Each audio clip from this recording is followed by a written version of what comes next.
आज स्टार्ट करने वाले हैं Avengers vs alien crossover. Welcome to FTV Comics Hindi, your one-stop destination for unlimited fun, entertainment and masti. Aliens xenomorphs ने Marvel universe के ऊपर attack कर दिया है। इस यूनिवर्स के आधे से ज्यादा प्लैनेट्स खत्म हो चुके हैं और बाकी बचे प्लैनेट्स को वो धीरे धीरे खत्म कर रहे हैं। अर्थ का स्टोरी भी बाकी प्लैनेट्स की जैसा ही है। ज्यादातर इंसान खत्म हो चुके हैं और जो एक टाइम पर अर्थ के माइटीएस्ट प्रोटेक्टर्स हुआ करते थे वो लोग बस कुछ बचे कुछ इंसानों के साथ सरवाइव कर रहे हैं। ऐसे में क्या वो इस प्लैनेट पर सरवाइव कर पाएंगे या फिर ह्यूमैनिटी को बचाने के लिए वो ही कहानी के राइटर है जोनाथन हिकमैन और आर्टिस्ट है साद रबिक। एक अलग यूनिवर्स, एक अलग टाइम। वो ग्रेट शिप शहर के चारों तरफ घूम रहा है और अभी वो धीरे धीरे नीचे उतर रहा है।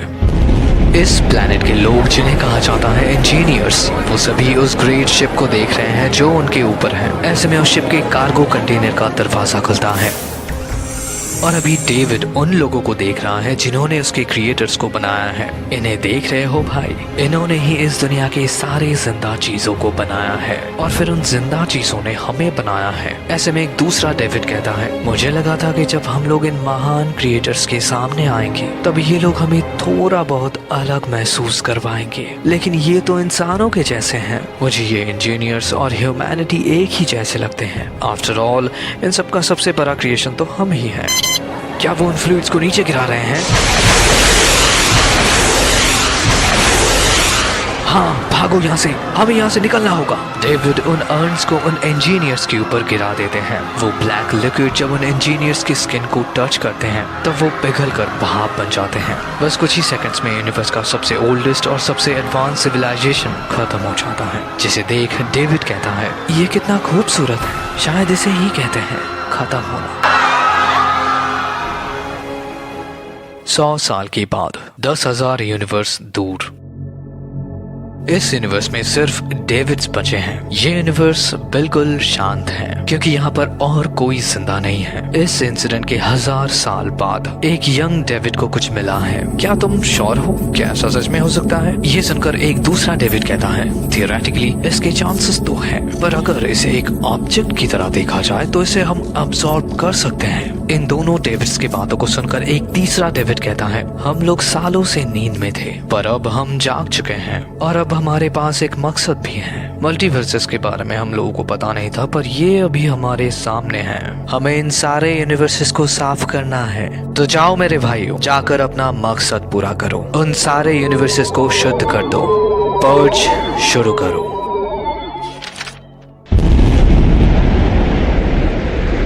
पर्ज शुरू होने के 20 साल पहले डेविड अर्थ पर आ चुका है। उसने स्टार्क इंडस्ट्री को भी खरीद लिया है और यह भी विलन कॉर्पोरेशन के अंडर आता है। एक बूढ़ा टोनी स्टार्क अपने चेम्बर में है। ऐसे में डेविड उससे कहता है, आपको सिर्फ एक आखिरी साइन करना है मिस्टर स्टार्क, पर उससे पहले क्या मैं आपसे एक बात पूछ सकता हूँ? ये सुनकर टोनी कहता है, हाँ क्यों नहीं, मुझे लगा था आप इस कंपनी को बेचना नहीं चाहते हैं और मैंने सच में ये सोचा था कि आप आखिर में मुकर जाएंगे, पर आप तो एकदम सठिया चुके हैं मिस्टर स्टार्क। मतलब इस डील में आपको क्या फायदा मिला? ये सुनकर टोनी कहता है, मेरे पापा कहते थे कि एक बेवकूफ आदमी का सबसे बड़ा कैरेक्टरिस्टिक होता है जल्दबाजी, और तुम्हारे अंदर तो ये कैरेक्टरिस्टिक भरा पड़ा है डेविड। आप मुझे बेवकूफ कह रहे हैं? आपको पता भी है मिस्टर स्टार्क मैंने क्या क्या किया है? क्या तुमने कभी पॉसम खेला है डेविड? ये एक ऐसा खेल है जहाँ पर एक जानवर ये दिखाने की कोशिश करता है कि वो मर चुका है, पर वो जानवर असल में घात लगाकर बैठा हुआ है अपने शिकार के लिए। क्या तुम्हारे यूनिवर्स में पॉसम्स होते हैं डेविड? अब प्लीज ये मत कहना कि तुमने अपने यूनिवर्स में सबको मार दिया है तो ये खेल खेलने वाला कोई जानवर तुम्हारे यूनिवर्स में बचा ही नहीं है। तू एक डरावने बक्से के जैसा है डेविड, और तुझे क्या लगा था कि मुझे पता नहीं चलेगा कि तू इस यूनिवर्स से नहीं है? तू सच में एक बेवकूफ है डेविड। ये सुनने के बाद डेविड बहुत ही ज्यादा गुस्सा हो जाता है। ये ले। वो अपना कंट्रोल खोकर टोनी स्टार्क को अपने व्हीलचेयर से नीचे गिरा देता है। फिर वो उसकी छाती पर बैठकर गला दबाने लगता है। बहुत अच्छे मिस्टर स्टार्क, मैं सच में सरप्राइज्ड हूँ मिस्टर स्टार्क, पर तुम्हारे दुनिया के लोगों को ज्ञान के बारे में कुछ भी पता नहीं है। ज्ञान जो हमारे अंदर है और उसके हिसाब से तो तुम्हारे दुनिया का अंत लिखा हुआ है। तुम्हें पता है मिस्टर स्टार्क, एक बुलेट एक आदमी को मार सकता है और उस बुलेट से जो मरने वाला होता है वो अपने आखिरी समय में ये सोचता है कि काश ये गन बनाने वाला इस बुलेट के सामने आ जाता। मुझे देखो मिस्टर स्टार्क, देखो मेरी तरफ। मुझे ना ही उस बुलेट से प्रॉब्लम है और ना ही उस गन बनाने वाले से, मुझे प्रॉब्लम है उस क्रिएटर से। ऐसे टाइम में भी स्टार्क उससे पूछ ही लेता है, और कितना टाइम है हमारे पास? ना ना ना मिस्टर स्टार्क, तुम्हारे पास तो बिल्कुल टाइम नहीं है, पर तुम्हारे सिविलाइजेशन को जो बीज खत्म करने वाला है वो आज से 16 साल 3 महीने 15 दिन और 3 घंटे के बाद इस दुनिया में आएगा। मैं 20 साल से इस धरती पर हूँ स्टार्क, और टेक्निकली मैं तुम्हारे रेस को गाइड कर रहा हूँ। वैसे ये तुम्हारे हाथों में पहले तो नहीं था ना? अचानक टोनी स्टार के हाथों में आयरन मैन आर्मर का गॉन्टलेट आकर जुड़ जाता है, जिससे टोनी डेविड के ऊपर एक रिपल्सर ब्लास्ट करता है और इस अटैक से डेविड का सर उसके बॉडी से अलग हो जाता है। अपना प्लान बताने के लिए शुक्रिया डेविड। बहुत समा मुझे वो खेल याद रहेगा स्टार्क। टोनी उस एंड्रॉयड की बॉडी को रिस्टोर कर रखता है। वो उसे अपने सिस्टम में डालकर इंफॉर्मेशंस निकालने की कोशिश कर रहा है। कुछ टाइम के बाद वो अपने मेन चेम्बर पर पहुंचता है, जहां पर वो बाकी बचे कुछ हीरोज से मिलता है। जितने भी आउटपोस्ट को हम लोगों ने सेटअप किया था, शायद वो सब खत्म हो चुके हैं ब्रूस, क्योंकि कुछ टाइम से वो लोग सिग्नल्स नहीं भेज रहे हैं। स्टीव के आउटपोस्ट का भी शायद यही हाल है। 1 हफ्ता हो चुका है और अभी भी कोई सिग्नल नहीं है। हमें इस दुनिया को छोड़ना होगा ब्रूस। यहाँ पर जो होना था वो हो चुका है। हम इस जंग को हार चुके हैं, लेकिन हमें बचे कुछ सर्वाइवर्स के बारे में सोचना है। ये सुनकर माइल्स कहता है, बस इतना ही? क्या इसीलिए हम लोग सुपर हीरोज कहलाते हैं? हम इस दुनिया से भाग नहीं रहे हैं माइल्स, हमें इंसानियत को बचा कर रखना है, और मैं इस दिन के लिए बहुत पहले से तैयारी कर रहा था। ये सुनकर कैरल कहती है, अफसोस टोनी सही है।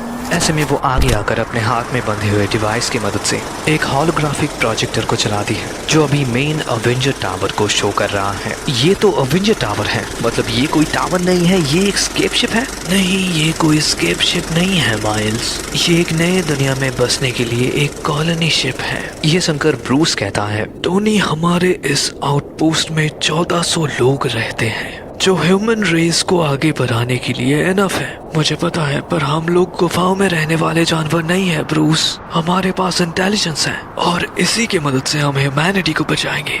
माइल्स, मुझे तुम्हारी मदद चाहिए। तुम्हें इस शहर के बाकी बचे कुछ लोगों को इस शिप के बारे में बताना है। मैं नहीं चाहता कोई पीछे छूट जाए। हमें मार्स पर जाना है, इस सिस्टम से बहुत दूर। ये सुनकर माइल्स कहता है, हाँ क्यों नहीं, मैं अभी जाता हूँ। टोनी अभी कैरल से कहता है, हे कैरल, क्या वॉर मशीन तैयार है?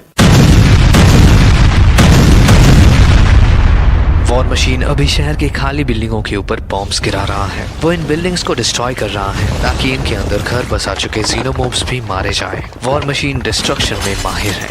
शहर में घुसने के सारे रास्ते बंद हो चुके हैं और बाकी बचे कुछ बंकर्स को वॉर मशीन डिस्ट्रॉय कर रहा है, लेकिन एक एंट्रेंस अभी भी एक्टिव है। वॉर मशीन को शायद ह्यूमन लाइफ्स के कुछ सिग्नल्स मिले हैं। टोनी अभी मैप में उसी एंट्रेंस को देख रहा है। ये एंट्रेंस तो स्टीव के आउटपोस्ट की तरफ जाता है। सभी हीरोज अभी उस एंट्रेंस को देख रहे हैं, जहाँ से बहुत सारे ह्यूमंस शहर के अंदर आ रहे हैं, और उन्हें लीड कर रहा है एक आदमी जिसके हाथों में एक शील्ड है। ओह गॉड, उसके साथ तो 100 से भी ज्यादा लोग हैं। ब्रूस के बातों को सुनकर कैरल कहती है, यही तो है हमारे कैप्टन, वो किसी को भी पीछे नहीं छोड़ते। कैरल के बातों को सुनकर टोनी कहता है, पर हमें निकलना होगा।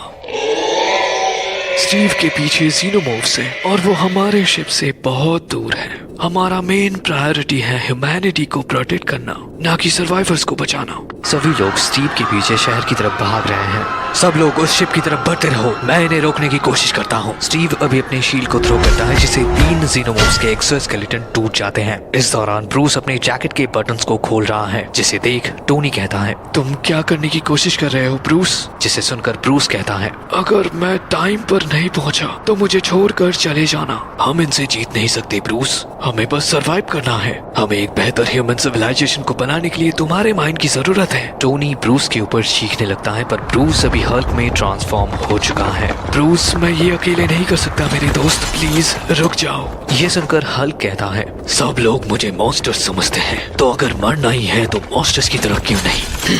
ये कहकर हल्क उस बिल्डिंग से जंप करता है। फिर वो कुछ बिल्डिंगों को तोड़ते हुए नीचे गिरता है। उस इम्पैक्ट से बहुत सारे जीनोमॉर्फ्स मर जाते हैं। स्टीव अभी अपने शील्ड से उन जीनोमॉर्फ्स के सर को काट रहा है। ऐसे में वो पीछे मुड़ता है और देखता है कि हल्क उन एलियंस को स्मैश कर रहा है। कुछ टाइम के बाद टोनी एक हार्ड डिसीजन लेता है। वो कॉलोनी शिप अभी लॉन्च हो चुका है और अभी भी वो दोनों हीरोज उन एलियन से लड़ रहे हैं। वो शिप अभी अर्थ के एटमॉस्फेयर को छोड़ने वाला है।